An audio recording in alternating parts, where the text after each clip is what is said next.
Whether you are a small business or a large corporate, there is one thing that is necessary either way. Focus is everything for business success. A CEO perspective. That is what today's episode is all about. We are interviewing Uday Kelaputige, who is the CEO and co-founder of QuickMetrics.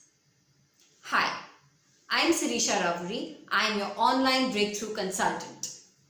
Welcome to the Citrines channel. If you're new to our channel, please hit the subscribe button and ring the bell so that you are notified every time we post amazing content. Now let's head on over to the interview. Hey there. So today we have with us Uday Kelaputige, who is the CEO and co-founder of QuickMetrics. QuickMetrics is a SaaS-based listening and analytics tool which is used by digital marketers and enterprises. Hi Uday, welcome to this episode, and would you like to tell our audience a little bit about yourself? Hi Sirisha. Hi everyone. I'm Uday Kelaputige. So happy to be here and doing this interview with Sirisha. So I am the co-founder, CEO of QuickMetrics, and QuickMetrics is now a 5-year-old company. We will finish 5 years in August this year. So I think in terms of what people talk about in terms of a lifespan of a startup, I think 5 years is a good milestone to be there. And about myself, I like to play badminton. I'm very passionate about it. And this lockdown has really kept me away from it. Otherwise, I play almost every day. And I've been doing that for the last 10, 12 years now. And I also like to read, listen to music. So these are the 3 passions or the hobbies that I have. Other than that, about my family, I think 2 kids, and they're 10 and 12. So they keep me busy during this lockdown now. Awesome. So Uday, how did you get the idea of starting QuickMetrics or starting a business in general? Okay. So the idea of starting a business has always been there, and I do not know why, but I've had this thought even when I was doing my engineering graduation and right through my post-graduation as well. But I had no clue or no idea of what exactly I was going to do. But that thought of doing something on your own and doing something of your own, creating a business, I think that was the driver or the motivator. So the thought and the idea was always there, and to discuss that with my colleagues and my friends all the time. So it happened that the QuickMetrics started, the idea of QuickMetrics was born much earlier than the company itself. So we floated the idea and mooted the whole thought somewhere in 2010. So probably almost 5 years before we started the company. And my co-founder, Suren, he's also a good friend of mine, and I know him for almost 25 years now. We started our first jobs together in Godrej after our engineering. So that's how long we know. So we know each other more than our spouses as well, because so we discussed this whole idea of starting a business, and so the idea was to do something in digital, and we both were been in software consulting, technology consulting for a long time. So we knew that the business will be in the space of technology and software. And social media was an idea that was catching up around that time. And we realized that the volumes of this data and the impact that it would have on the lifestyle of people is going to be tremendous. So we decided to build business around these platforms. At that time, only Facebook and Twitter had come up. But later on, there was LinkedIn, there was so many other, Pinterest and Instagram, and all these came up. And we've been constantly upgrading ourselves, enriching our software so that we stay relevant to our clients all the time. So it's a tough job on the technical side as well, because there's so many changes happening in this field that what I knew 6 months back is no longer true. The rules of the Facebook, the rules of the Twitter itself, they're constantly changing.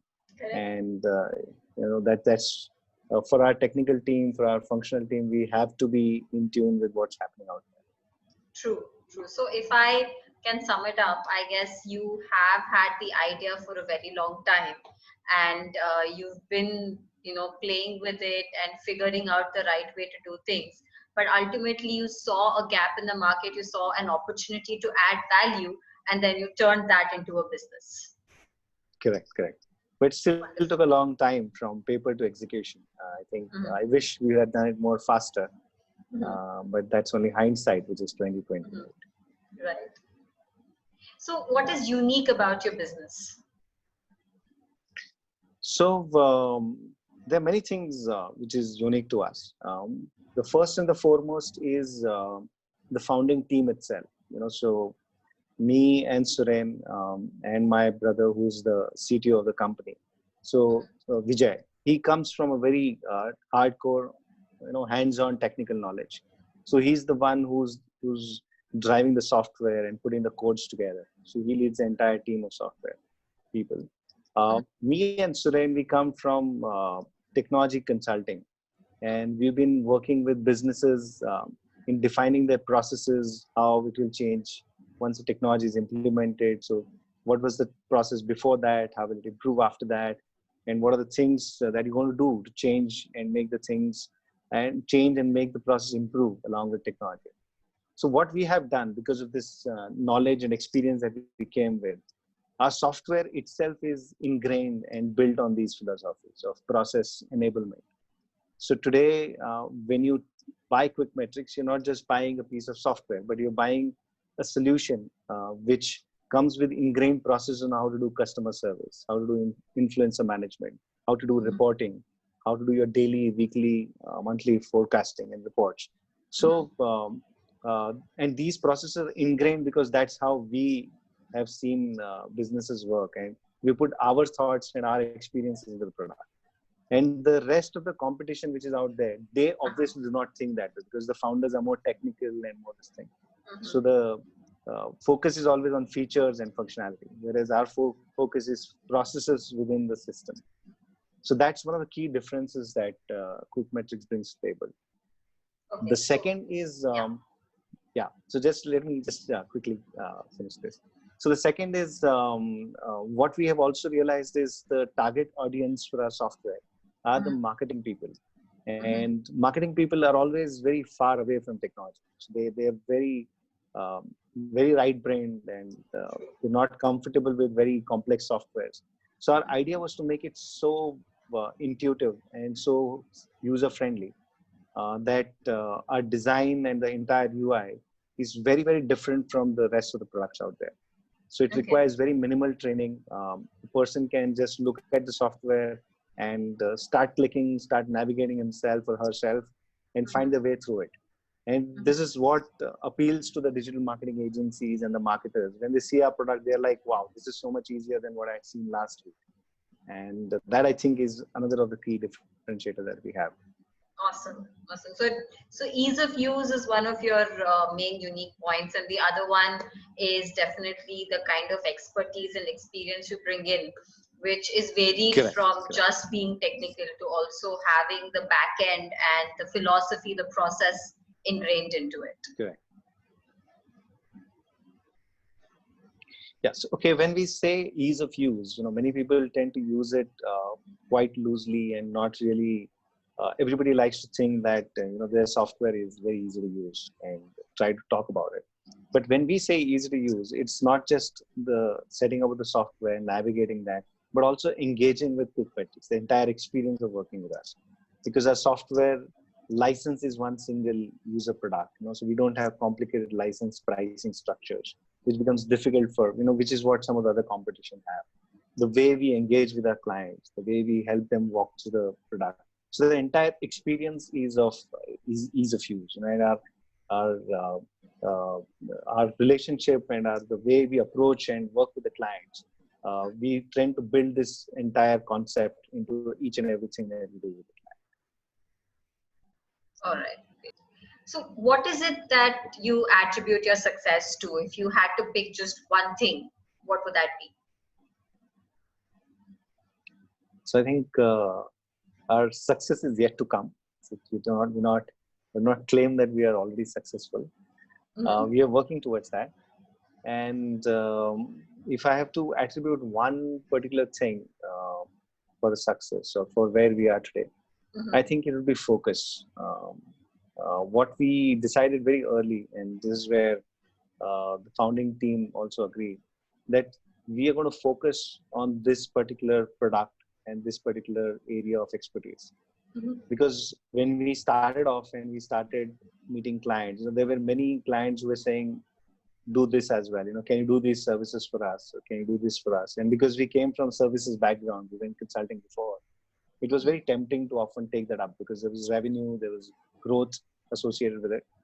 But we somewhere had that discipline and somewhere had that belief that we're going to put all our eggs into this, and this is going to be our focus. And I think that has worked well for us. People have slowly started associating us with this product, with this Mhm. area of expertise. And today we can see that people, when they talk to us, they know that we know this field more than them. Obviously, no one knows it the best because the field itself is evolving all the time. That's So right. no one can claim to be an expert. Mhm. But we definitely know more than most people. And we also find that because of the focus, our investments, our energies, and our entire effort Mhm. is helping this product grow and helping this business grow. Because otherwise, we'd be taking time away from this and devoting somewhere else. We Right. would not be where we are today. Right.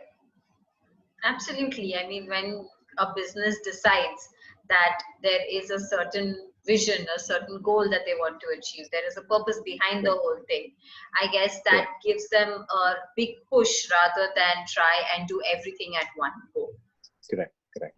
And that's True. wonderful. That's a wonderful point you raised. Thank you. So, if you had to give some advice, something, or maybe tips to someone who has just recently started a business, what would you tell them? Um, I tell them, why do they want to do that? It's a lot of hard work. It's a lot of hardship. It's Right. it's, it's I think one should be very clear of why they want to do it, because today there's a lot of glamour and a lot of um, talk and a lot of things around startup. So people start fantasizing and thinking that it's all going to be, I'm going to start something on my own and make Right. it big, because there are a Mhm. lot of stories, a lot of focus on startups, and it's also glamorized in a way. There are a lot of accelerators, there are a lot of investment capital going behind it. So you Right. only see what's good out there, right? But what I would also uh, tell these people is that not many startups survive beyond 3 years. Almost more than 90% of the startups fail in the first 3 years. So it's very important to one, know why you're doing this, and the reasons better be right for why you're doing this. And second, you should also be ready to fail, because I think, and this is something that we have realized, that some of the times you cannot pull off the things that you want in the time that you want and in the Mhm. money that you thought you would do it. So it always Mhm. takes almost 2 to 3 times more the money that you thought you would spend, and almost 2 to 3 times more the time that you think you would be able to do. The reality is very different from the plans that you make. So you have to buffer that up. You have to know and keep your expectations in line with that. True. So it's I think these are two things, and having the focus. Once you decide you want to do it, and once Mhm. you make up your mind, I think then you need to have a steadfast focus on that, and be and work towards that with a untiring zeal, kind of thing. So, if I had to put it in the simplest way possible, it would be first check, decide if it's worth it, and you are jumping in for the right reasons. And once you Correct. decide, then Because it's a jump in lot and of jump hard in work. Yeah. completely. Yeah. Correct. Correct. Because startup is going to test you at all levels, personal Mhm. level, at your mental level, your skills level, because you feel that a lot of people are with you, and you have a lot of contacts in the industry, and the business is going to go rolling. It does Mhm. not happen, because people just do not work with you because they know you. The product has to be right. It has to meet their need. The pricing has to be right. So there are a lot of things, and I read one of these things, and I think it's very beautiful. the Instagram founder wrote this thing in one of his blogs. He said that one of the reasons why it is difficult to start up is because when an entrepreneur goes into the market thinking that he's going to start up something, the idea is to start something which is a gap today, in the supply chain. There is a need and no one is fulfilling that need. So there is a gap. So an entrepreneur comes and fulfills that gap, and then he will have a successful business. But the thing is, the paradox of this whole thing is that this gap is not apparent. It's not known. Because if it was known, someone would already be fulfilling it. True. So that gap is hidden somewhere. And that journey of a startup is actually to discover this gap. And the entire struggle and the reiterations and the iterations that you do on your product, the business model, is this journey towards discovering that gap, because it's not so apparent. Because if it was apparent, your competition would already be doing that. The earlier players would already be doing that. So that's a thing. Absolutely. Great. So thanks, Uday, for giving us your time and doing this interview and adding a lot of value to our audience. So for everyone out there, Uday and Quick Metrics are working with the likes of ICICI Prudential, UTI Mutual Funds, Rebel Foods, and such. And the kind of service they offer is sort of a necessity when you are focusing on digital, because then you can listen into the conversations and have a good chance of turning them around. So in case any of you want to get in touch with Uday, so that I'm going to put in your website address in the description below, and also your Facebook handle, so that our audience can contact you. So, thank you so much. Thanks a lot, Sirisha. I'm so happy to be here, and it was wonderful talking to you. What did you learn from this interview? Let me know in the comments below. And if there is any specific industry where you would like me to find an entrepreneur to interview, please also let me know that in the comments below. If you like this video, please hit the like button and share it with your friends. And remember, make sure you're subscribed to the Citrines channel so that you are notified every time we post amazing content. Until next time,